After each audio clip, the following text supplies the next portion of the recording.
भाग्याच्या रेखात दडले जीवन हे, का अधिक सेवा उणे ना कुणास कळले हे.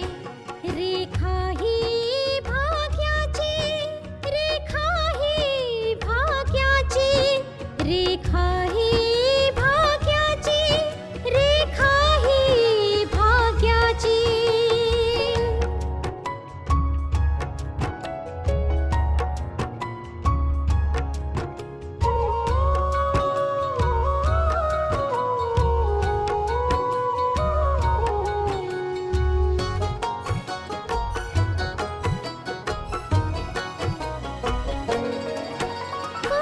फुलाच चेहरासा दिसतोय परक्याचा.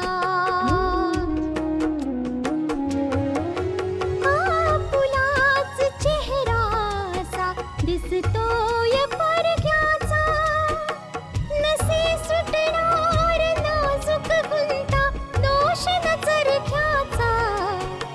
फुले मी म्हटले जे होते पाहुणे ते, तरी आळवीत जाणे मी जीवन गाणे हे. रेखा ही भाग्याची, रेखा ही भाग्याची, रेखा ही भाग्याची, रेखा ही भाग्याची. आतापर्यंत तुम्ही पाहिलं ॲडव्होकेट आशा, जी आपलेच वडील सोहनलाल यांच्या विरोधात केस करू इच्छित होती. तिच्यावर गोळ्या झाडल्या जातात आणि त्या घटनेमुळे आशा घायाळ होते आणि तिचा पती अजय मारला जातो.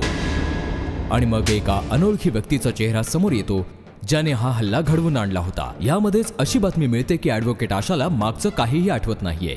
या बातमीमुळे खळबळ माजते आणि सगळी परिस्थिती अजूनच हाताबाहेर जाते. आता पुढे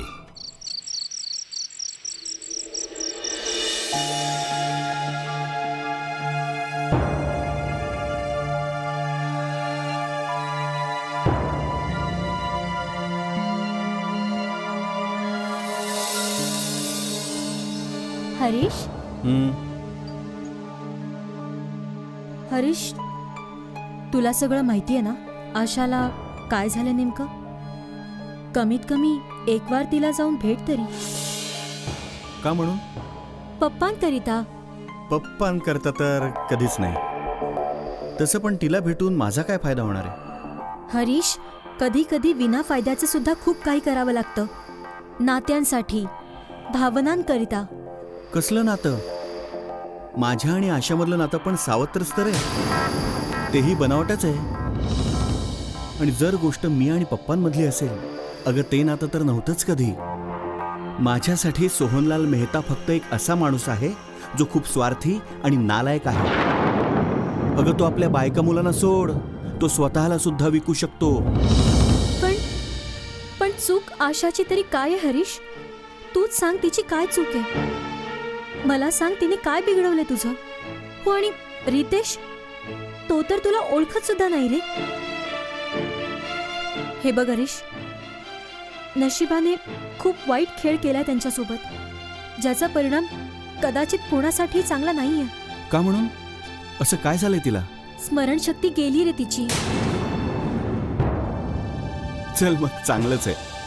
आता ती सगळं विसरू शकते जे ती विसरायचं असूनही विसरू शकत नव्हती. खरंच माझी पण स्मरणशक्ती गेली असती तर या किड्यासारख्या आयुष्यातून तरी सुटका झाली असती. ते कर्ज जे मला सोहनलाल मेहताच्या रूपात मिळालंय, त्यातून तरी सुटका झाली असती. स्वतःची तरी सुटका झाली असती. पण सुधा, या सगळ्या व्यतिरिक्त मी तुला नाही विसरू शकत. तूच एक आहेस जी वर्षानुवर्ष माझी सावली बनून माझ्यासोबत चालतेस.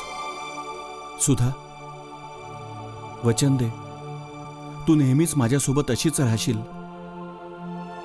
वचन दे मला सुधा.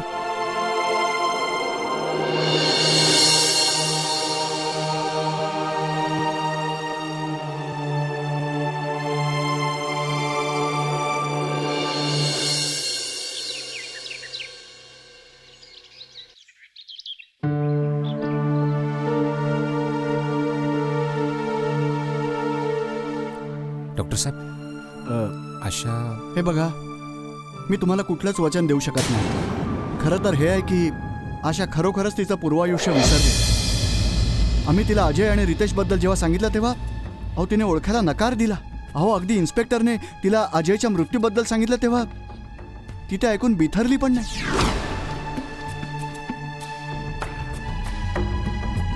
नाही, हे तर हिंमत हारल्यासारखं बोलताय तुम्ही डॉक्टर. त्या छोट्याशा जीवाला आपण काय सांगणार आहोत की तुझी आई तुला विसरली आणि तुम्हाला वाटतं तो मानेही माझी गोष्ट? अहो बघा, त्याने आपल्या वडिलांना गमावले. ते काय कमी होतं की आता तो आपल्या मम्मीच्या बाबतीत हे सगळं ऐकू शकेल? तुम्ही काहीतरी करा डॉक्टर साहेब, प्लीज काहीतरी करा. सांभाळ स्वतःला शिला. डॉक्टर साहेबांना पण हेच हवंय ना की आशा लवकरात लवकर ठीक होईल. हो ना, आपण त्यांना मदत करायला हवी. हे बघा, तुम्ही आमच्यावर विश्वास ठेवा. आम्ही उपचार करण्यात कोणती कसर ठेवलेली नाही. आणि हो, तुम्ही हिंमत हरू नका. येतो मी.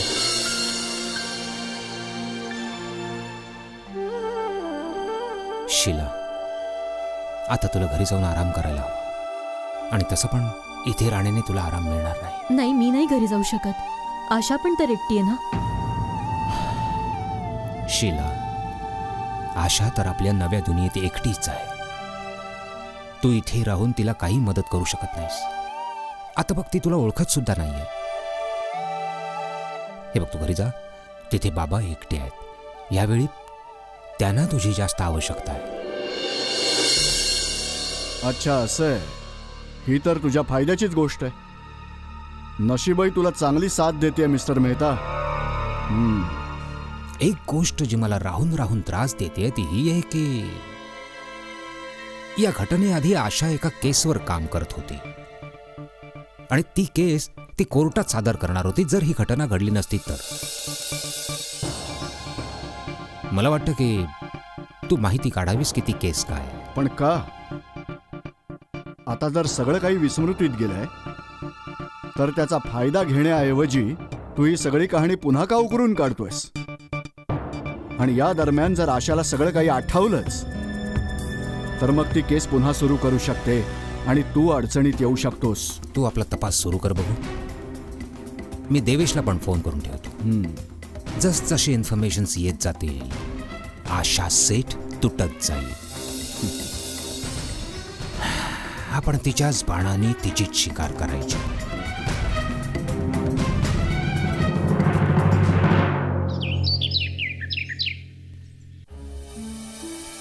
अरे स्वीटहार्ट, तूच तर माझ्यासोबत असं वागशील तर मग कसं होईल? आणि तसं सुद्धा आज संध्याकाळी माझी स्मिता शहरातून बाहेर जाते, तर मग मी एकटा कोणाबरोबर? अरे जानू, तू तर उद्या संध्याकाळी येणार होतीस ना? तर मग कुठे काय? ठीक आहे, इट्स गुड गुड गुड. तुला आशाच्या बाबतीत माहित होतं ना? ओ कूल इट जानू. आताच बघ, तू आलीस आणि इतकी नाराज होती. माझ्या प्रश्नांची उत्तरं दे. तुला या घटनेबद्दल माहित होतं की नाही? कसे स्टुपिड प्रश्न विचारतेस कृतिका? मी पण याच घरात राहतो. मला हे गरजेचं नाही वाटत. व्हॉट? जरुरी नाही वाटलं? आय मीन, घरात एवढी मोठी घटना घडली आणि तुला मला इन्फॉर्म करा असं नाही वाटलं? How ridiculous this is Pranab.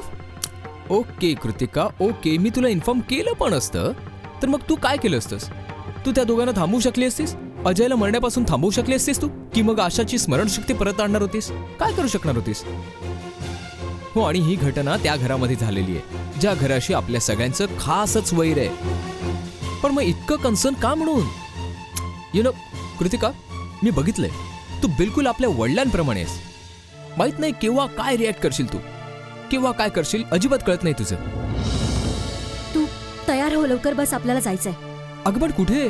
Obviously हॉस्पिटलमध्ये जायचंय. आत्ता कृतिका? चल लवकर, पप्पा आता तिथेच असतील बघ. ओके? ओ, तर मग याचा अर्थ तू आशाला बघायला नाही, पप्पांवर इम्प्रेशन मारायला जातेस.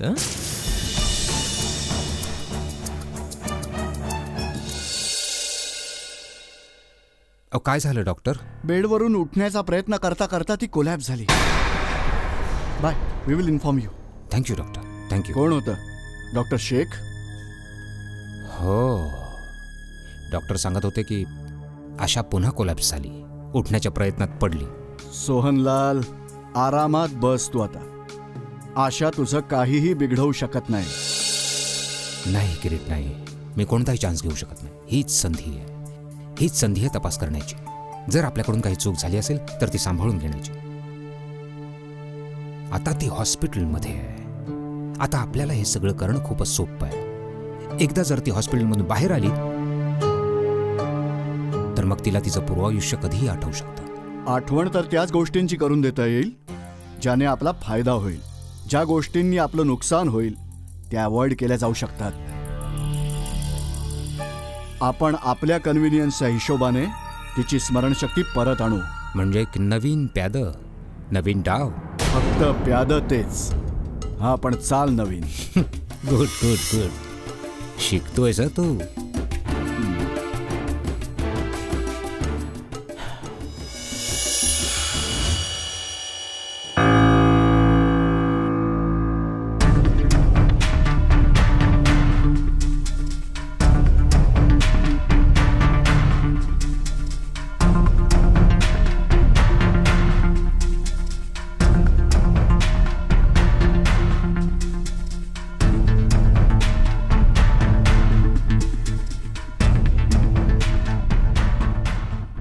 सर, काय झालंय काय? तुम्ही खूप त्रासलेले दिसताय आज. समजत नाहीये या केसचं मी करू काय. ज्या सोर्सने पण जावं समोर एक भिंतच उभी दिसते. Absolute dead end.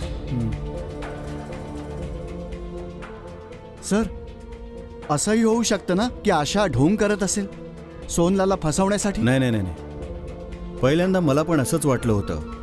पण डॉक्टरांचे रिपोर्ट्स बघितल्यावर आपल्या सोर्सच्या इन्फॉर्मेशनवरून असंच वाटतंय तिची स्मरणशक्ती जाणं जेन्युइन गोष्ट आहे. सर, तुम्ही या केसमध्ये देवेश गांधींची मदत का घेत नाही? कदाचित एखादा क्लू मिळेलही. तू तुझे रिमार्क स्वतःकडेच ठेवशील.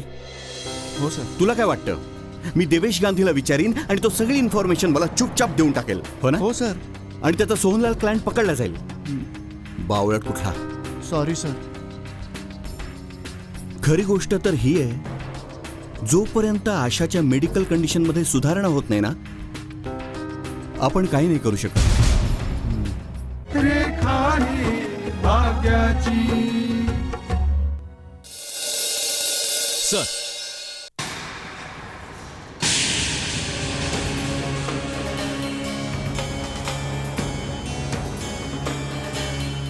तू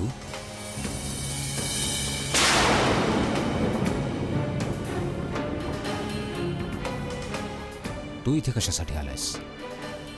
जी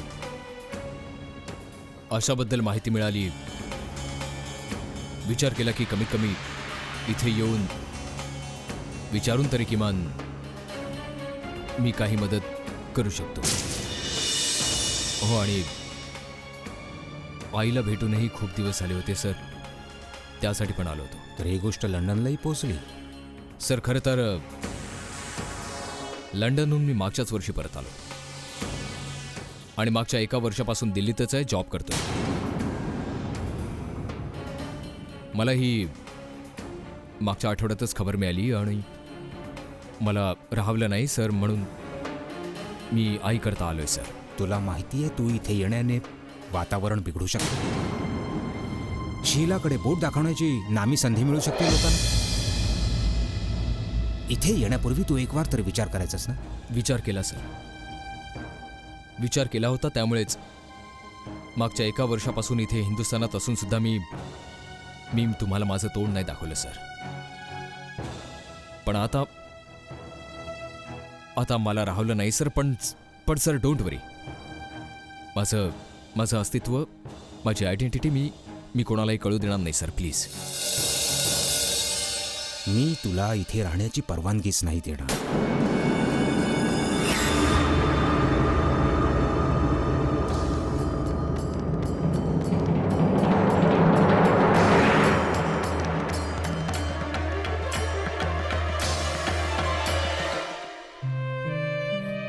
मम्मी, आशिष, कशी आहेस तू? तू अचानक?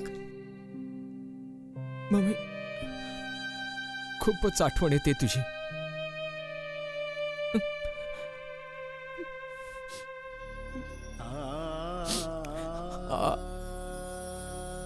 आशाबद्दल ऐकलं,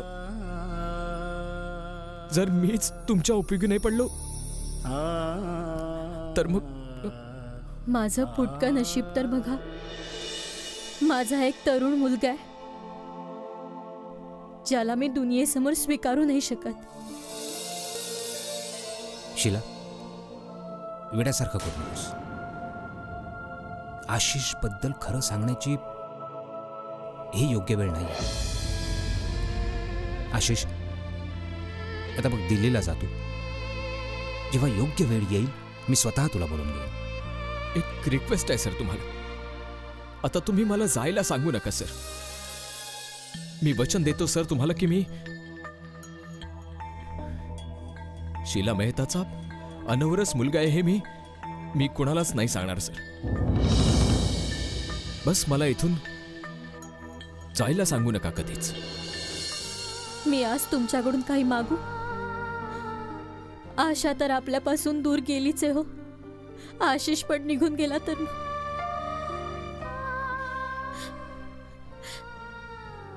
ठीक ठीक आहे, पण तू या घरात नाही राहायचंस. सर तू कुठे दुसरीकडे राहा. मंजूर आहे? मंजूर आहे.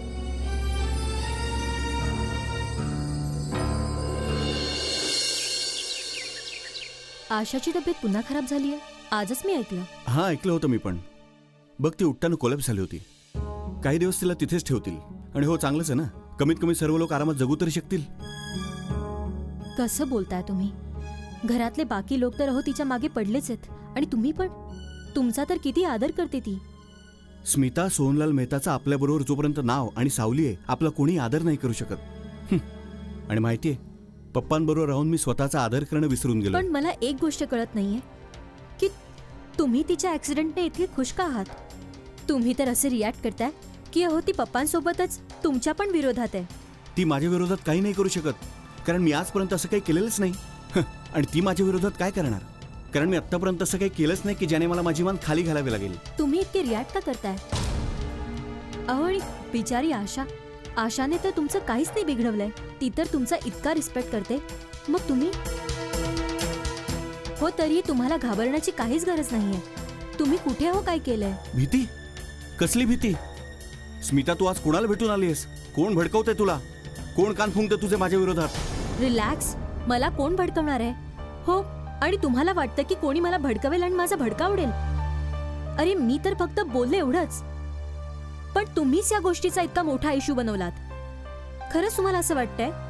हो, आणि तसं पण प्लीज, पप्पा या घरात आहेत जे इतके टोमणे मारतात. आणि आता तुम्ही पण. या घरात फक्त कोयलच आहे जी प्रेमाने बोलते अगदी. बाकी सगळे लोक अंगावर येतात नुसते.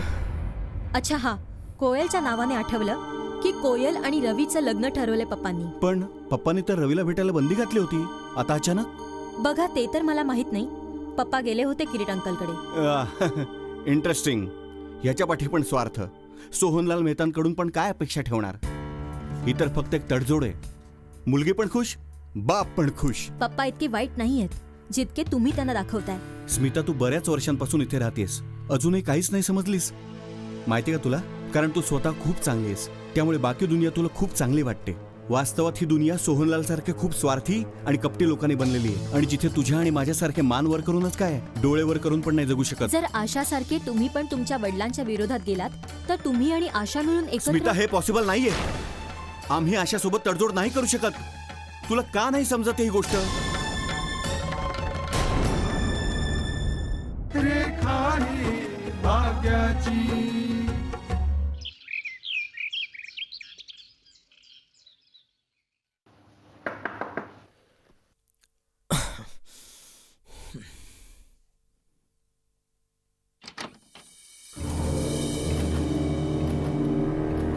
Yes, may I help you? Devesh Gandhi.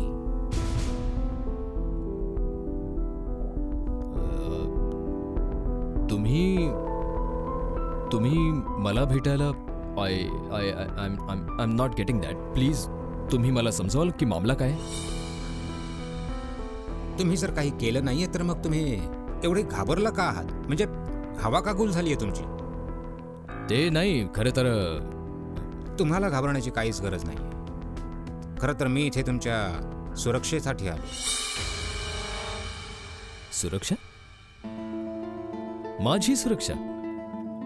हे बघा, जेवढं मला कळतं मी अजूनपर्यंत तसं काहीच केलेलं नाहीये. आणि हो, जर मी करेन सुद्धा पुढे तर मी माझी स्वतःच सुरक्षा करू आय शकतो. अग्री. मला तुमच्या कॅपॅबिलिटीजवर अजिबात डाऊट नाही. मी इथे फक्त माझं काम करतो. हो, तसं मिस्टर मेहताना वाटतंय की त्यांच्या प्रत्येक सदस्याला प्रोटेक्शन दिलं जावं. मी इथे तुम्हाला प्रोटेक्शन द्यायला आलो आणि तुम्हाला प्रोटेक्शन घ्यावंच लागेल. हे बघा, पहिली गोष्ट तर ही आहे की मी मिस्टर मेहतांच्या फॅमिलीचा सदस्य नाहीये मिस्टर. हो, आणि भारद्वाज यांच्या खानदानाशी माझा काही संबंध नाहीये. शीला मेहताला पण नाही ओळखत? हे कोणी सांगितलं तुम्हाला? एवढी माहिती तर ठेवावीच लागते. हे बघा, तुम्ही एक गोष्ट नीट लक्षात घ्या मिस्टर. देवेश गांधी. जी, मिस्टर देवेश गांधी, तुम्ही आणि मिस्टर मेहता या गोष्टीला समजून घ्या की ही माझी जी ओळख आहे, हा माझा स्वतःचा माझ्यापुरता प्रॉब्लेम आहे, पर्सनल प्रॉब्लेम आहे माझा. इनफॅक्ट मी काल जाऊन त्यांना भेटलोय, तेव्हा तर ते मला मुंबईमध्ये ठेवायला नकार देत होते. हो, आणि आज अचानक तुमच्या सुरक्षेच्या गोष्टी. मी तुम्हाला एक ॲडवाईस देऊ. कुणाच्या जेन्युइन कन्सर्नवर डाऊट घेता कामा नये. हो, आणि मिस्टर मेहता इतकी वाईट व्यक्ती पण नाही आहेत जितकी तुम्ही त्यांना समजताय. हे मी खूप चांगलं समजतो. आज मी जे काही आहे ते मिस्टर मेहतांच्यामुळे. Today I am a psychiatrist and I am very proud of that. Mister Gandhi, याच कारणाने मी आज मुंबईमध्ये आहे, सगळ्यांसमोर. तरी तुम्ही मुंबईमध्ये तर आलाच आहात, तर मग आता तुम्ही आमच्या प्रोटेक्शनमध्ये राहाल आणि ही आमची जबाबदारी असेल. And one more thing, don't forget, आमचा एक माणूस साध्या कपड्यांमध्ये 24 तास तुमच्यासोबत असेल. Good day.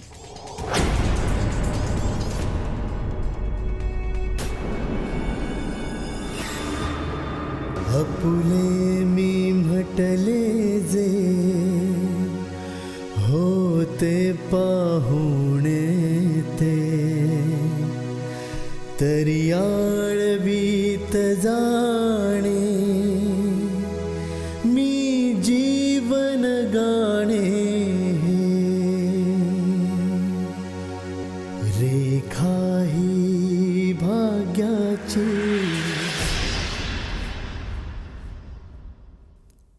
हो, मग पाप तर केलंच होतं नशीब.